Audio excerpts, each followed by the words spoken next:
ஸ்ரீ பால்குண மாதம் என்றழைக்கப்படும் பங்குனி மாத மாகாத்மியத்தின் 18ஆம் அத்தியாயமான 18ஆம் நாள் கதை இனிதே துவங்குகிறது. ஹரே கிருஷ்ணா. இன்றைய பால்குண மாத கதையினை நாம் துவங்கலாம். இந்த கதை தொடரில் நாம் விருத்ராசுரனின் கதையை கேட்கிறோம். இதில் தேவராஜனான தேவேந்திரன் மகரிஷியான ரிதீச்சி முனிவரிடமிருந்து வஜ்ராயுதத்தை பெற்றுக்கொண்டு விருத்ராசுரனுடன் போரிட வருகிறான். தன்னை கொல்லும் ஆசையுடன் தேவராஜன் தேவேந்திரன் வருவதைக் கண்டு விருத்ராசுரன் உரக்க புன்னகைக்கத் தொடங்கினான். அவனது சிரிப்பு தேவேந்திரனை பயமுறுத்த போதுமானதாக இருந்தது. வீரனான விருத்ராசுரன் மிகவும் சக்தி வாய்ந்தவனாகவும் அக்காலத்தில் அசுரர்களின் தலைவனாகவும் இருந்தான். தேவர்களிலேயே சிறந்தவனான தேவேந்திரனை விழுங்க வேண்டும் என்ற ஆசை அவனுக்கு வந்தது. அவன் தன் வாயை அகல திறந்தபடி தேவேந்திரனை நோக்கி நகர்ந்தான். நெருங்கி வந்ததும் அவன் திடீரென்று தேவேந்திரனை வஜ்ராயுதம் மற்றும் கிரீடத்துடன் அகிராவத வடிவில் விழுங்கிவிட்டு நடனமாடவும் கர்ஜிக்கவும் தொடங்கினான். கண்ணிமைக்கும் நேரத்தில் தேவேந்திரன் விருத்ராசுரனுக்கு இரையானான். அங்கிருந்த தேவர்கள் இந்த விபத்தை கண்டு பெரும் கொந்தளிப்பில் ஆழ்ந்தனர். பூமி அதிர்ந்தது. ஆயிரக்கணக்கான விண்கற்கள் விழத் தொடங்கின. மேலும் உயிருள்ள மற்றும் உயிரற்ற உலகம் முழுவதும் இருள் சூழ்ந்தது. அப்போது கவலையடைந்த தேவர்கள் அனைவரும் பிரம்மதேவரிடம் சென்று விருத்ராசுரனின் அனைத்து தீய செயல்களையும் அவரிடம் விவரித்தனர். இதனை கேட்ட மக்களின் தந்தையான பிரம்மதேவர் தன் மனதை ஒருமுகப்படுத்தி சிவபெருமானை துதித்தார், புகழ்ந்தார். அதே சமயம் வானத்திலிருந்து ஒரு குரல் அசரீரி ஒலித்தது.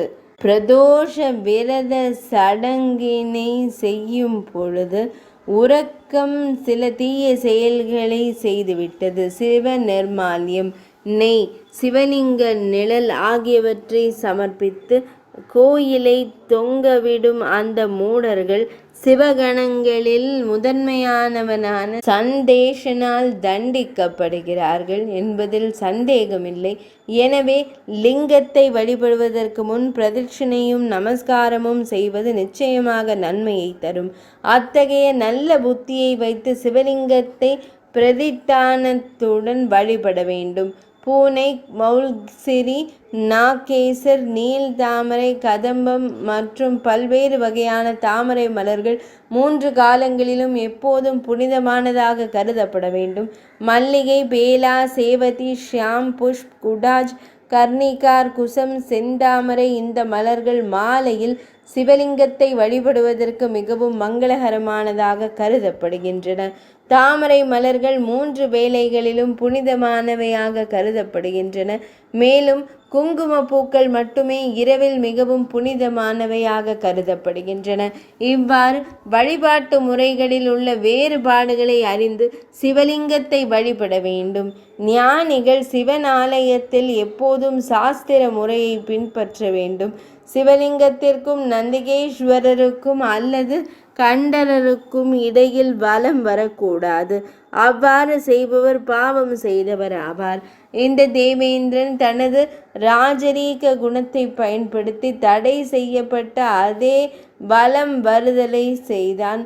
அதனால் அவன் செய்த அனைத்தும் பயனற்று போயின.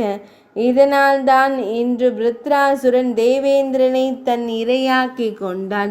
தேவர்களே, இப்பொழுது நீங்கள் மகாருத்ர விதானத்தின்படி சிவலிங்கத்தை வழிபட வேண்டும். அதிலிருந்து மட்டுமே தேவேந்திரன் விரைவில் விடுபட முடியும். ஆகாசவனுடைய கட்டளைப்படி தேவர்கள் தினமும் சங்கர பெருமானை வழிபட்டு ததாம்ச ஹவனம் செய்ய தொடங்கினர். பின்னர் சிவபெருமானின் ஆசீர்வாதத்துடன் தேவராஜனான தேவேந்திரன் திடீரென்று விருத்ராசுரனை யானையிலிருந்து அடித்து வெளியேற்றினான். பேரழகும் ஒளியும் பிரகாசமும் கொண்ட தேவேந்திரனுக்கு வஜ்ராயுதம், அக்னி, கதிர் மற்றும் செவி அணிகளை வழங்கிய பின்னர் தேவர்கள், கந்தர்வர்கள், அதிகாரிகள், யட்சர்கள் மற்றும் முனிவர்கள் அனைவரும் மிகவும் மகிழ்ச்சி அடைந்தனர். தேவர்களின் மேளங்கள் முழங்கத் தொடங்கின. பல சடங்குகள் ஒலிக்கத் தொடங்கின. தேவேந்திரன் துன்பத்திலிருந்து விடுபட்டவுடன் தேவலோகவாசிகள் அனைவரும் பெருமகிழ்ச்சியால் நிரம்பினர். தேவேந்திரன் துன்பத்திலிருந்து விடுபட்ட இடத்திற்கு சச்சி தேவியும் வந்தடைந்தாள். மகாமுனிவர்கள் சச்சி தேவியான தேவி இந்திராணியுடன் இணைந்து தேவேந்திரனுக்கு அபிஷேகம் செய்தனர். அனைவரும் அவனுக்காக விடாமுயற்சியுடன் புண்ணியத்தை ஓதினர். விப்ரவர்களே, இவ்வாறு மகாமுனிவர்கள் தேவராஜன் தேவேந்திரனுக்கு அபிஷேகம் செய்தபோது இவ்வுலகில் மேலும் மங்களகரமான கொண்டாட்டங்கள் நடைபெறத் தொடங்கின. தேவேந்திரனின் வஜ்ராயுதத்தால் சிதைக்கப்பட்ட விருத்ராசுரனின் பிரமிப்பூட்டும் உடல் மேரு மலையில் ஒரு இரையை போல அழகாக விழுந்து காட்சியளிக்கிறது. மேலும் விருத்ராசுரனின் அந்த பயங்கரமான உடல் வீழ்ந்த அதே நிலத்தில் கங்கைக்கும் யமுனைக்கும் இடையில் உள்ள அந்தர்வேதி எனப்படும் நிலம் ஒரு புனித பூமி என்று கூறப்படுகிறது. அந்த புனித பூமி எங்கும் நிறைந்திருக்கிறது. விருத்ராசுரனை கொன்றதால் பிரம்மஹத்தி பிரம்மனை கொல்லுதல் நிகழ்ந்த நாடு பாவமானது என்று கூறப்படுகிறது. அதே அசுத்தமான நிலத்தில் விருத்ராசுரனின் மாபெரும் தலை கிடந்தது. அதை தேவேந்திரனும் மற்ற தேவர்களும் 6 மாதங்களில் வெட்டி இவ்வாறு விருத்ராசுரனை கொன்று தேவேந்திரன் வெற்றி பெற்றான். மேலும் சச்சிநாதன் அச்சமின்றி தேவேந்திரனின் சிம்மாசனத்தில் அமர்ந்தான். இந்த கதையை தொடர்ந்து லோமச முனிவர் கூறிக்கொண்டிருக்கிறார்.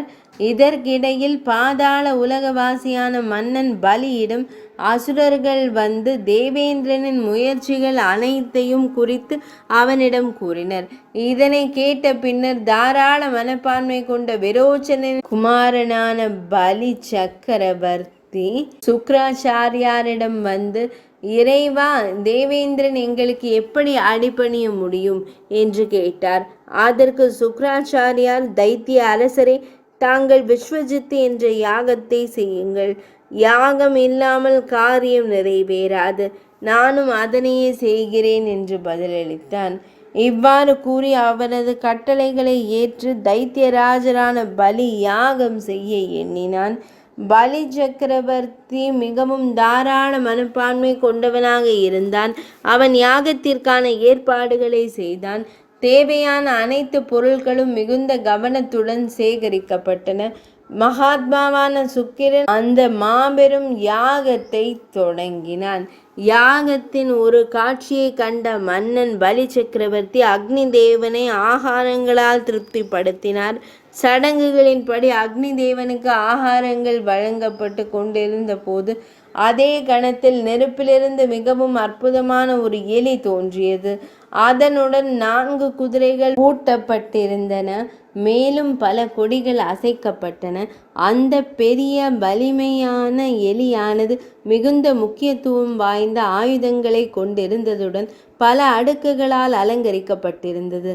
அந்த எலி தோன்றிய பின்னர் பலி சுக்ராச்சாரிய விரதத்தை மேற்கொண்டார். அவர் தேரின் வடிவில் நீராடி பின்னர் அந்த தேரை வழிபட்டார். அதனைத் தொடர்ந்து பலி மன்னன் அந்த தேரில் ஏறி அசுர படையுடன் சேர்ந்து தேவேந்திரனுடன் போரிடுவதற்காக உடனடியாக விண்ணுலகை அடைந்தான். இன்றைய பால்குண மாதம் என்று அழைக்கப்படும் பங்குனி மாத மாகாத்மியத்தின் 18ஆம் அத்தியாயமான 18ஆம் நாள் கதை இனிதே நிறைவடைந்தது.